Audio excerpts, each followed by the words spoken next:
और मैं हूं आपके साथ अनुष्का सिंह। केंद्रीय विद्यालय में आई न्यू गाइडलाइंस एडमिशन के लिए देखें पूरी रिपोर्ट। सरकार ने केंद्रीय विद्यालयों में एडमिशन के लिए नई गाइडलाइंस जारी की हैं। इन गाइडलाइंस के तहत केंद्रीय विद्यालयों में एडमिशन के लिए सांसद कोटा को खत्म कर दिया गया है। अब केंद्रीय विद्यालयों में सांसदों की सिफारिश पर एडमिशन नहीं लिया जाएगा। एक हफ्ते पहले केंद्रीय विद्यालय संगठन ने एमपी कोटे के तहत अगले आदेश तक एडमिशन पर रोक लगाई थी। इन गाइडलाइंस का मेमोरेंडम केंद्रीय विद्यालय की आधिकारिक वेबसाइट kvsansthan.nic.in पर जारी किया गया है। केंद्रीय विद्यालय द्वारा जारी की गई गाइडलाइंस के तहत अब भारतीय थल सेना, नौसेना और कोस्ट गार्ड के प्रत्येक शिक्षा निर्देशक डिफेंस सेक्टर में बने केंद्रीय विद्यालयों में हर साल 6 बच्चों के नाम की सिफारिश कर सकेंगे। साथ ही विदेश मंत्रालय में काम करने वाले लोगों का केंद्रीय विद्यालय में सालाना एडमिशन कोटा 60 रखा गया है।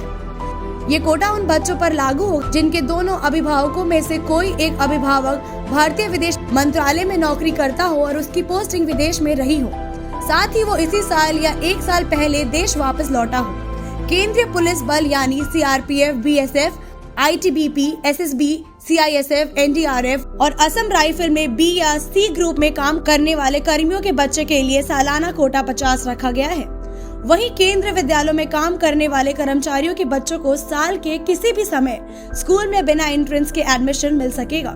हालांकि अगर बच्चों को 9वीं में एडमिशन चाहिए तो उसे एंट्रेंस टेस्ट देना पड़ेगा।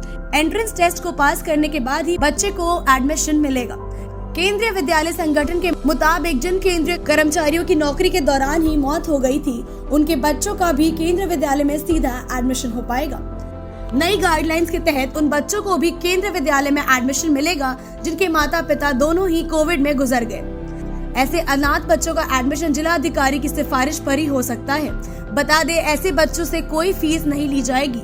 जिला अधिकारी 1 साल में अधिकतम 10 बच्चों की सिफारिश कर सकेंगे। इसके साथ ही एक क्लास में अधिकतम 2 बच्चों के दाखिले की सिफारिश कर सकेंगे। ऐसी अपडेट्स के लिए बने रहे हमारे साथ DNP एजुकेशन।